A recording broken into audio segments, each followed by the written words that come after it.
Neuvième journée de Régional 3, l'Avenir de Mata recevait Saint-Palais Sport au Parc des Sports Charmille 1, respectivement le troisième contre le deuxième de cette poule C. Les deux oppositions sont à égalité de points pour le moment et sont à 3 points du leader. L'Avenir de Mata enchaîne les bonnes prestations. Ils ont remporté leurs 3 derniers matchs, ce qui les a propulsés sur le podium. Les Saint-Palaisiens, tant qu'à eux, n'ont concédé qu'une seule défaite en ce début de saison et comptabilisent 2 matchs de retard. Les deux équipes se connaissent plutôt bien, nous explique Jean-Michel Chéniaud, le président de l'Avenir de Mata. On l'écoute. Alors l'Avenir de Mata Football, c'est un club d'environ 200 licenciés qui a de toute la catégorie, des débutants jusqu'aux vétérans, avec une nouveauté cette année, une section de foot en marchand. Alors le club est 1915, il a 108 ans, avec un vieux parcours. C'est l'un des clubs qui est resté. Enfin, on est au niveau ligue depuis les années 60 environ. Alors l'objectif début de saison, c'était de faire progresser nos jeunes et puis d'être en dehors de la lutte au maintien le plus rapidement possible. Voilà, on va dire qu'on est bien parti pour cet objectif. Et puis après, les joueurs, c'est eux qui sont sur le terrain. Voilà quoi. Pas de limite. La saison est longue, voilà. Là, on est dans une petite phase un petit peu euphorique avec 3 victoires, dont 2 à l'extérieur. On voudrait bien que l'aventure continue un petit peu. Alors Saint-Palais, c'est une équipe qu'on connaît bien à ce niveau-là, qui nous a plutôt réussi l'an dernier.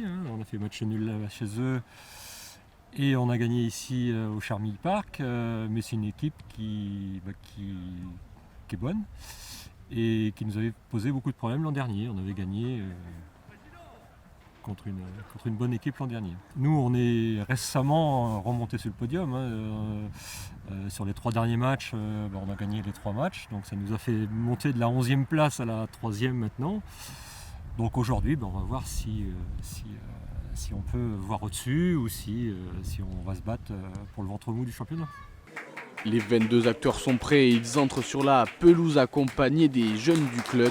L'arbitre de ce match, Monsieur Trouve, va pouvoir donner le coup d'envoi de ce match.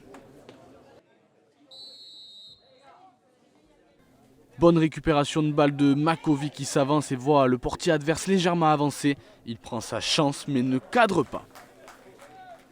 Coup franc pour les Saint-Palaisiens. Duval envoie ce ballon dans la boîte. C'est repris de la tête par Jobard qui touche le poteau.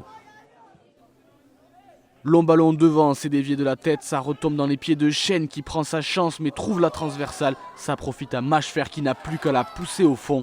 Saint-Palais ouvre le score dans ce match.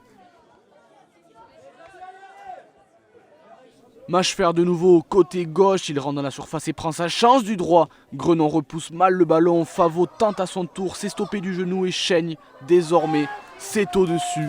Grosse séquence offensive des Saint-Palaisiens, mais on en reste à 1-0. Coup franc côté gauche pour Favot, s'est frappé directement et trouve le chemin défilé. Magnifique but de l'attaquant Saint-Palaisien qui permet à son équipe de faire le break dans ce match. 2-0. Saint-Palais encore à l'attaque. Machfer trouve Duval dans l'axe, il s'avance et envoie une magnifique frappe du droit. Ça rentre, petit filet gauche. 3-0. Saint-Palais Sport prend le large. Les Mataliens vont tenter de réagir sur ce corner bien repris de la tête. Machfer empêche ce ballon de rentrer de la main. L'arbitre désigne le point de pénalty. C'est Prou qui va s'en charger. Contre-pied parfait. Mata ouvre son compteur et réduit la marque. Ça fait 3-1. Nouveau corner pour les Mataliens. C'est frappé en direction de Prou qui tente le ciseau mais ne trouve pas le cadre.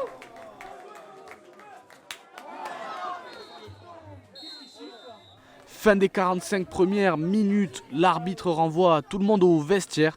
À la pause, Saint-Palais mène 3-1 après une première mi-temps bien maîtrisée par les Saint-Palaisiens.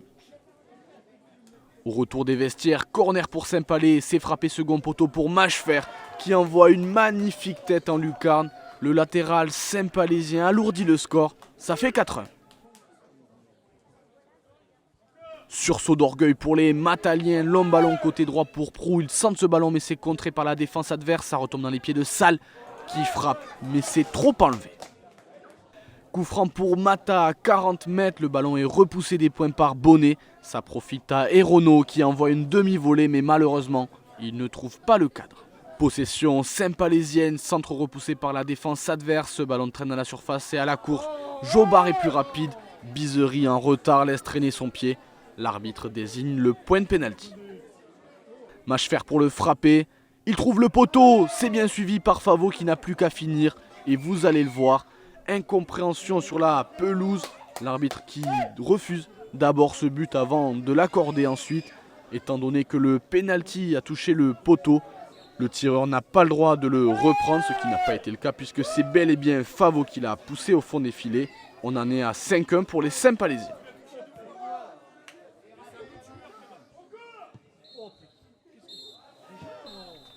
Coup de sifflet final, Saint-Palais Sport s'impose sur la pelouse de l'Avenir de Mata sur le score lourd de 5-1 après une rencontre à sens unique.